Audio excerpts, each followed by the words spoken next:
Did you touch my purse with those filthy hands? Do you even know how much that costs?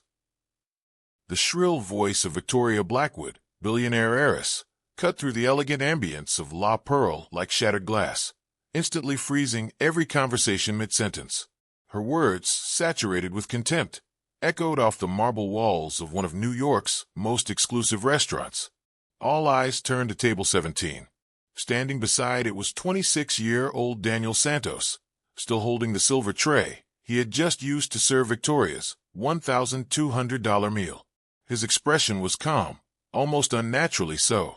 Just moments earlier, her luxury Hermes handbag had slipped from the back of her chair. Reflexively, Daniel had reached out and caught it before it hit the floor, a gesture of pure instinct, of kindness. But now, he was being humiliated for it.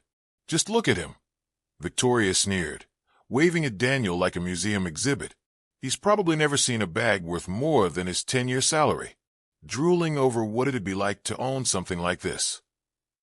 The atmosphere in La Pearl shifted. Cutlery clinked as it was set down. Phone calls were abruptly ended. Even the pianist missed a note. In a space known for discretion and decorum, a storm had erupted, and Daniel stood at the eye of it. What many diners didn't know, but every staff member did, was that Daniel wasn't just another waiter. He was a top honors graduate from Columbia University, a business prodigy who had once held a promising position at a major firm before being fired for exposing financial misconduct. Since then, he had taken on this job, not for lack of skill, but to make ends meet while searching for his next opportunity. Daniel spoke then, his voice low and composed. "Mrs. Blackwood, I apologize if I disturbed you. I was only trying to keep your purse from falling." Victoria threw her head back in a dramatic laugh. Trying to stop it, or trying to steal it. Everyone knows people like you can't resist when they see something shiny. A heavy silence followed. Eyes bore into Daniel from every corner, some judging, others deeply uncomfortable. Yet Daniel remained unshaken. In fact, there was something in his stance, a quiet confidence, that suggested he had faced far worse and survived it. "Actually," he said, adjusting his tie with effortless grace, "people like me learn early on that real value can't be carried in a bag." For the first time, Victoria was speechless. There was a shift in her posture, the kind that comes when someone realizes they might have picked the wrong target. Daniel wasn't intimidated, and he certainly wasn't drooling. He stood as if guarding something invisible but powerful. But Victoria Blackwood wasn't known for retreating. Her pride ignited like a match. Rising from her chair, she spat. "Listen here, waiter. I move more money in an afternoon than you'll see in your entire life. You think you can lecture me?" Daniel didn't flinch. "Manager," she bellowed, slamming her palm on the table. "I want him fired. Immediately. And I want to know how a place like La Pearl allows people like this to work here." Richard Peton, the restaurant's general manager, hurried over, his face pale. He knew who Victoria was, the only daughter of Harrison Blackwood, a real estate titan worth $23 billion, who owned multiple properties on this very street.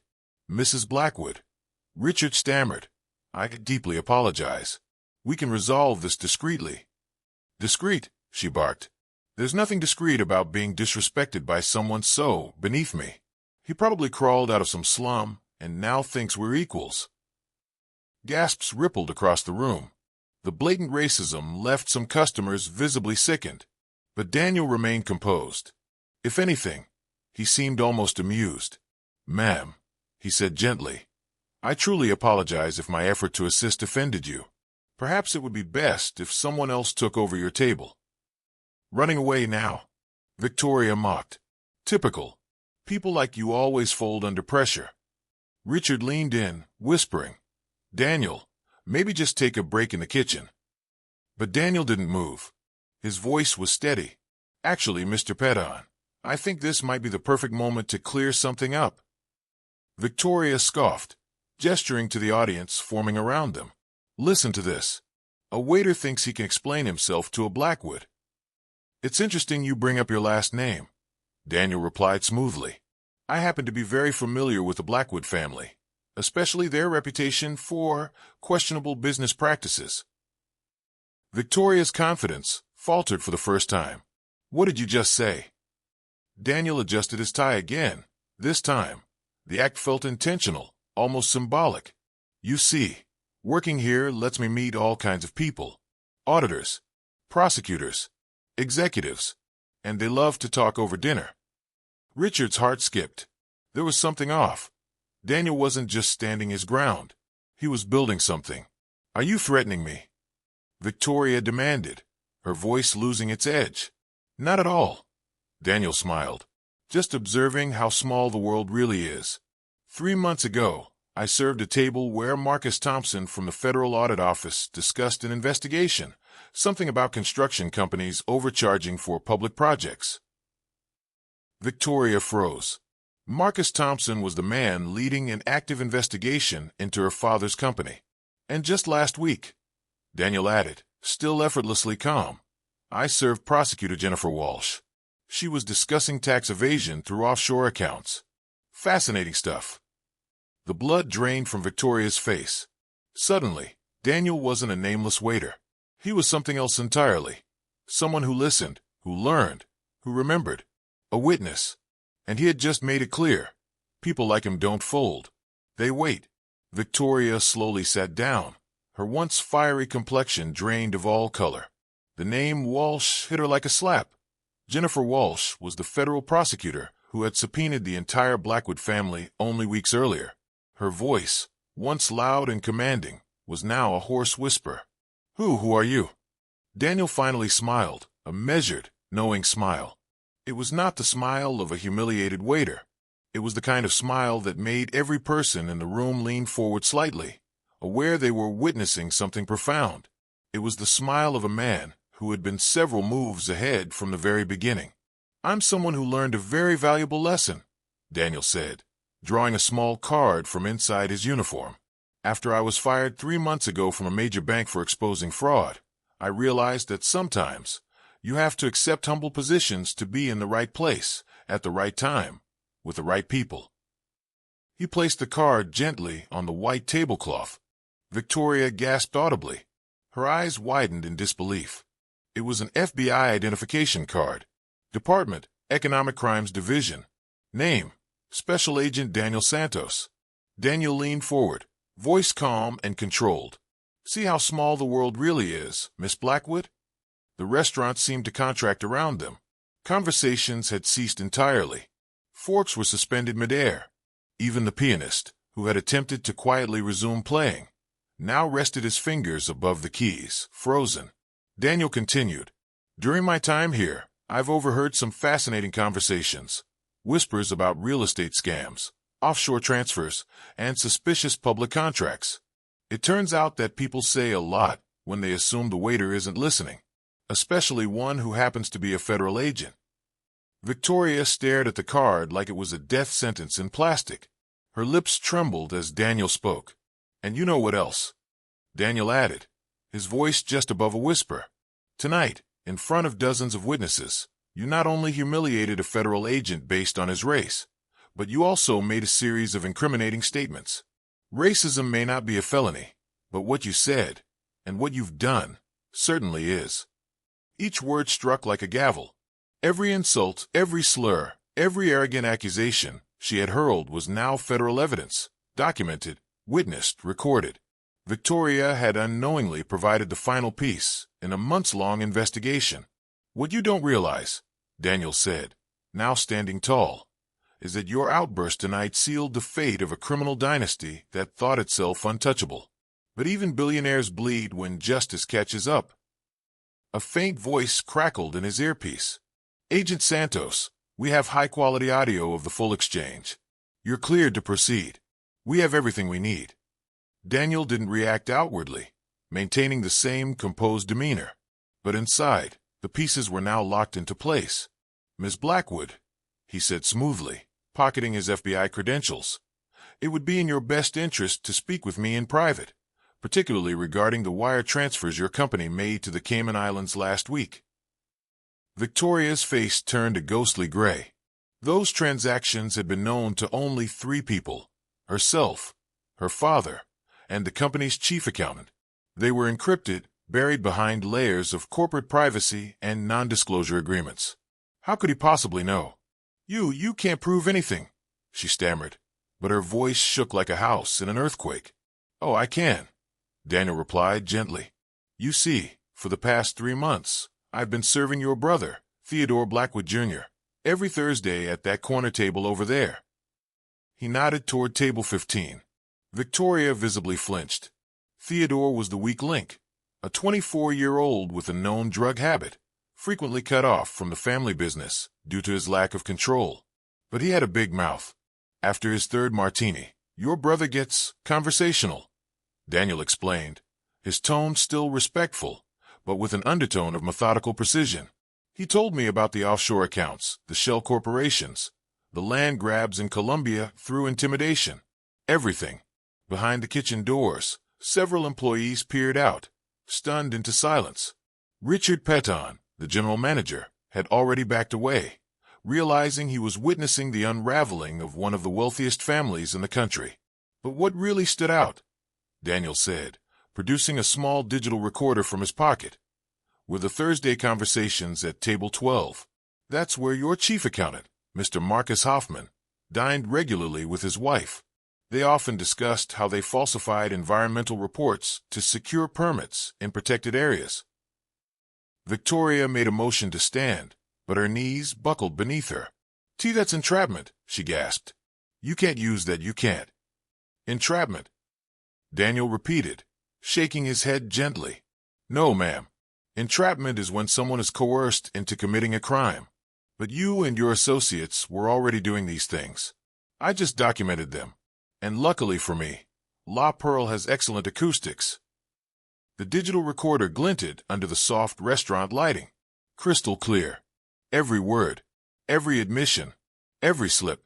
And then, like a curtain rising on the final act, a tall man in a dark suit approached the table. Clean-shaven, mid-40s, with an aura of silent authority. The room seemed to tilt as patrons recognized the figure from news reports and press conferences. It was Special Agent James Washington, head of the FBI's Economic Crimes Division in New York. Ms. Blackwood, he said, presenting his credentials discreetly. My name is Special Agent Washington. I'd like to ask you to come with us. Quietly, if you please. Victoria's jaw clenched. For a moment, it looked like she might scream or bolt, but then her eyes met Daniel's, and something in his calm, unblinking gaze told her it was over. Completely, irrevocably, over. She lowered her head, shoulders trembling, not from cold, but from the weight of everything crashing down around her. The Blackwood Empire hadn't just been exposed. It had been dismantled from within its own dining room by a man they never saw coming. I'm Agent Washington, the man said, his tone calm but firm. Agent Santos' direct supervisor. And I'd very much like to speak with you about some serious irregularities we've uncovered within your family's operations. Daniel's voice followed, almost conversational, as if describing a dessert special. Operation Golden Facade, initiated 6 months ago after we received multiple anonymous tips regarding systematic corruption inside Blackwood Industries. 3 months of preliminary surveillance, followed by 3 months of direct infiltration. Victoria's eyes darted across the restaurant, scanning for a friendly face, for anyone, who might rescue her from the nightmare rapidly unfolding. But no one met her gaze. The diners who had moments ago enjoyed fine wine and whispered conversations now lowered their heads in discomfort, unwilling to be associated with the scandal playing out just meters away. Several were already motioning quietly to their servers, asking for the check, desperate to leave before things got worse. Daniel continued, his voice level. The irony. I really did need the job. I'd lost my position at a private bank after reporting irregularities. Funny enough, those same irregularities traced back to money laundering operations involving your family's corporation. That's when the Bureau approached me. They needed someone who could understand high-level finance and also knew how to serve tables without being noticed. Agent Washington nodded solemnly. Agent Santos was instrumental. His ability to remain invisible while recording damning conversations gave us a solid framework for the case. It's one of the cleanest infiltration profiles we've ever seen. Daniel turned to Victoria, who was now visibly trembling. Every Thursday, like clockwork, your brother Theodore showed up at 8 p.m., rambling after his third martini. On Mondays, Marcus Hoffman dined here with his wife, casually discussing falsified reports and offshore accounts. And every Tuesday, your father, Harrison Blackwood himself, met here with local officials to negotiate fraudulent public contracts. Victoria's mouth opened, but no sound came out. Her face looked carved from cold marble. Then finally, in a voice stripped of its usual arrogance, she whispered, "My father, do you have something against him?" Daniel and Washington exchanged a look, the calm before the inevitable storm. "Miss Blackwood," Washington said, gently but firmly, "your father is being arrested at this very moment in his office, alongside Theodore, Marcus Hoffman, and 8 other senior executives from Blackwood Industries." Her lips parted slightly as if to speak, but nothing came. The color drained from her face. The world she had ruled without challenge for years was collapsing in real time, and she was watching it fall apart in a restaurant she had once considered her private kingdom. "The takedown was coordinated," Daniel explained, glancing at his watch. "While we've been speaking here, federal teams have simultaneously executed search and seizure warrants on 12 Blackwood properties, offices, townhouses, country estates, warehouses. Every inch of the empire you thought was untouchable, now under federal investigation." Victoria's hand trembled as she reached into her handbag for her phone. The screen lit up, 43 missed calls from corporate contacts, 17 unread messages from her assistant, multiple news alerts screaming about an FBI raid on Blackwood Industries. "It can't be," she whispered, her voice cracked and hollow. "Oh, but it is," Daniel replied, with the professional calm of a man who'd been waiting for this moment. "And you know what else? After months of being treated like I was invisible by people like you, I've come to understand something deeper. Arrogance doesn't just live in the words you say. It thrives in the belief that you're too powerful, too smart, too rich to ever be caught." Agent Washington stepped forward. "Ms. Blackwood, we'll need you to accompany us for questioning. There's a long list of matters we need to discuss regarding your role in the company's financial operations." "My involvement," she stammered. "I didn't know anything. I didn't participate in any of this, I swear." Daniel allowed himself a quiet chuckle. It echoed in the stunned stillness of the restaurant. "That's interesting," he said, "because in the court-authorized recordings of your phone calls, you discuss, quite thoroughly, how to fabricate lawsuits against indigenous communities in Colombia to pressure them into land sales." Her eyes widened in horror. It was over. Her own words, carelessly spoken in boardrooms and on private calls, had become her undoing. Every lie, every tactic, every criminal order had been recorded, preserved, and now presented as evidence. "You see," Daniel said, adjusting his tie for the last time, "the most poetic thing about justice is that it works best when those who believe themselves above the law grow careless. You didn't think you'd ever be caught, Miss Blackwood, but today you learn a truth your empire never taught you. No one is untouchable." As he spoke, 2 plainclothes agents entered the dining room from the main entrance. They moved with quiet precision, their eyes locked on Victoria. The entire restaurant watched in absolute silence. Cutlery stilled, wine glasses untouched, breath held. The heir to a $23 billion dynasty, who had minutes earlier mocked a man she thought beneath her, was now facing the very real consequences of her own actions. Special Agent James Washington stepped aside to allow his team to approach. "Victoria Blackwood," one of them said, presenting his badge. "You are under federal investigation. We ask that you come with us immediately." No cuffs, no raised voices, just the cold, deliberate grip of justice falling, finally, where it belonged. What Victoria Blackwood didn't know was that the worst was yet to come. In her mind, she had lost only status and money, but what Daniel Santos was about to reveal would not just shatter her public image, it would redefine her legacy forever. The consequences of her racism weren't confined to the walls of La Pearl. They had already broken free, spreading across screens, cities, and minds. "Live broadcast," she repeated in a breathless whisper. What live broadcast?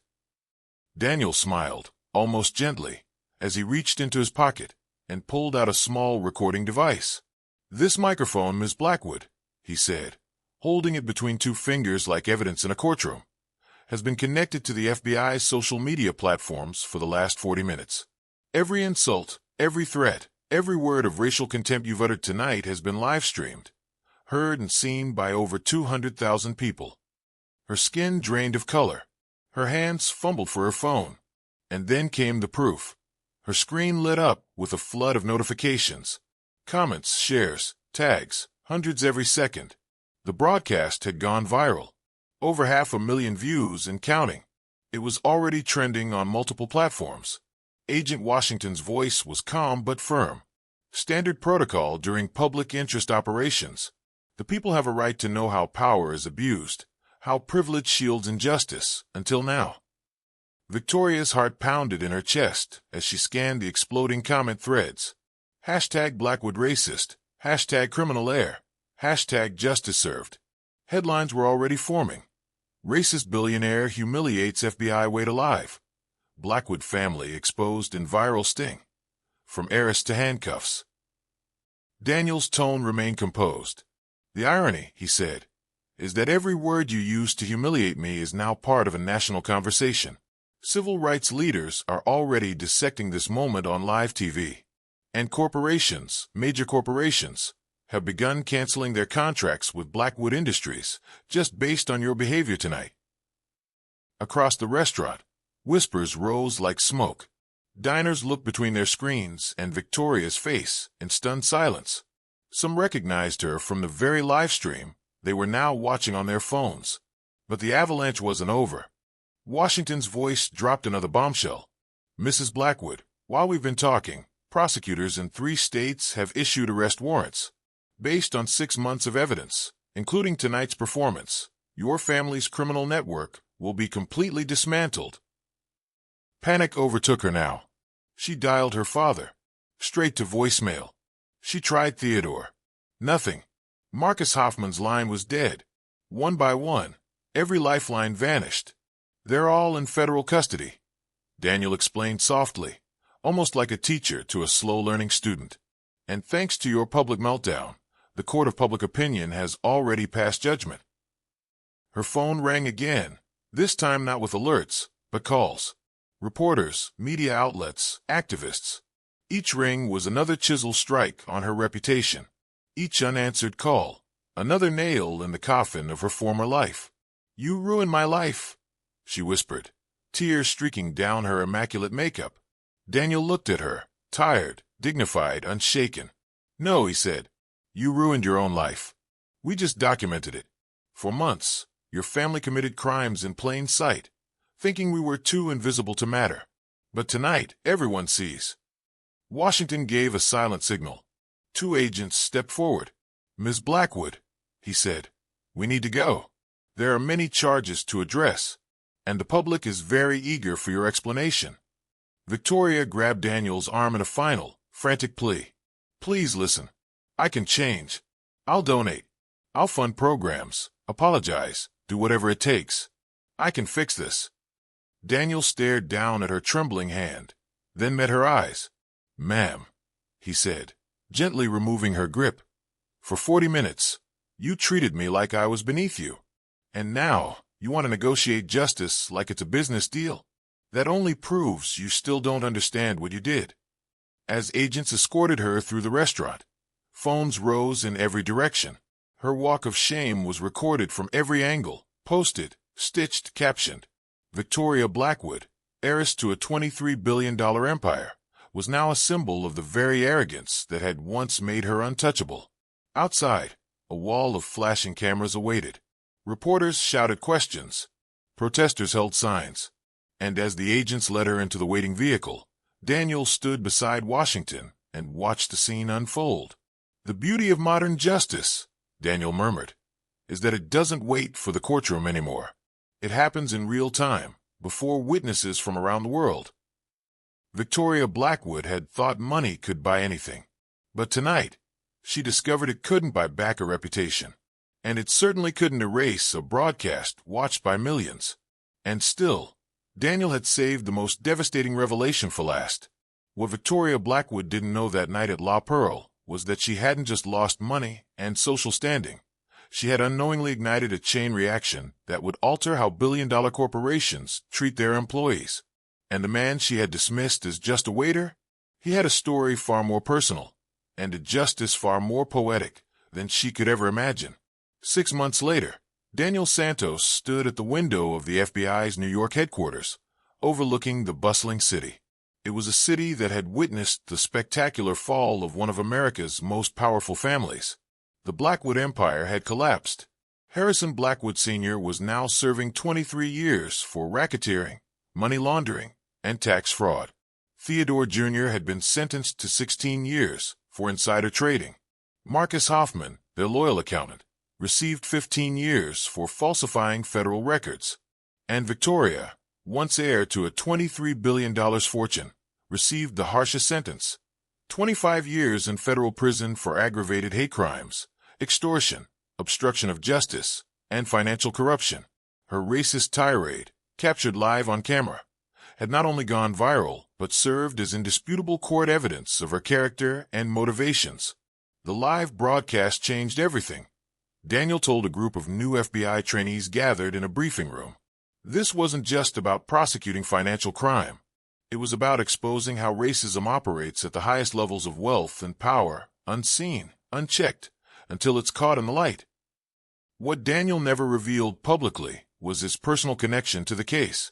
2 decades earlier, when he was just 6, his family had been evicted from their rural property, land held for 3 generations after Blackwood Industries acquired it through fraudulent legal manipulation. His father, an honest black farmer, had lost everything. The devastation of the eviction and financial ruin led to his fatal heart attack at just 42. Daniel was raised in hardship by his mother, who worked double shifts as a domestic worker to fund his education. Every word she spat at me that night, Daniel told the recruits, echoed the humiliation and injustice my family suffered for years in silence. But instead of seeking revenge, I built a life where justice would speak louder than hate. The operation Daniel led resulted in the recovery of over $450 million in criminal assets, funds that were redistributed to the rural Kuala communities harmed by the corporation's decades of abuse. The Santos family was among the beneficiaries. Their ancestral land was returned, and Daniel's mother, who had sacrificed everything, was finally able to retire with dignity. Victoria, who once owned homes in 5 states, now lived in a cramped prison cell shared with a woman convicted of drug trafficking. Her vast inheritance had been confiscated by the IRS. No money, no connections, no power to manipulate the system. And in a fitting twist of irony, Daniel noted privately, she was being held in the very same prison where his cousin had once been wrongly incarcerated, a consequence of the very judicial imbalance her family had helped uphold. Now, that system was holding her accountable with the full weight of the law. Richard Peton, the manager of La Pearl who had stood up to Victoria, had been promoted to general manager after bravely testifying. The restaurant saw a 300% surge in patronage. People flocked to dine at the very place where justice had been served live before the world. The aftermath inspired real policy change. Congress passed the Santos Bill, establishing harsher penalties for discrimination in commercial establishments and creating a federal fund to support employees harassed by wealthy or influential clients. You have to understand, Daniel said. My greatest victory wasn't putting Victoria behind bars. It was realizing my dignity wasn't for sale, no matter how much she tried to devalue it in public. Washington, his supervisor, nodded with pride. In just 6 months, Daniel had been promoted 3 times, becoming the youngest agent to lead the Economic Crimes Division in FBI history. Prestigious universities began featuring his case in both law and business programs, teaching students how justice and integrity intersect when power is held accountable. The greatest lesson, Daniel said, closing the final case file, is that when people try to belittle others, they reveal far more about their own weakness than anyone else's worth. Victoria thought she was proving her superiority that night. In truth, she was broadcasting her own downfall. The greatest lesson, Daniel said, closing the final case file, is that when people try to belittle others, they reveal far more about their own weakness than anyone else's worth. Victoria thought she was proving her superiority that night. In truth, she was broadcasting her own downfall. Today, Victoria wakes up at 5 a.m. in a federal prison, scrubbing toilets for $2 a day and eating meals prepared by workers who earn less in a year than she once spent on a handbag. Daniel Santos wakes up in his Manhattan apartment, leading investigations that safeguard millions and mentoring young black professionals to rise above a world that often tells them they don't belong. "She tried to teach me my place," Daniel murmured, sliding the last document into storage. "Instead, she learned hers. Because the best revenge isn't anger. It isn't vengeance. It's rising so far above the hate that those who tried to break you can no longer reach you." Have you ever been treated unfairly? Ever had someone try to define your worth for you? Share your story in the comments. And subscribe for more real-life stories that prove one truth: dignity always outlasts arrogance, and justice always finds its moment.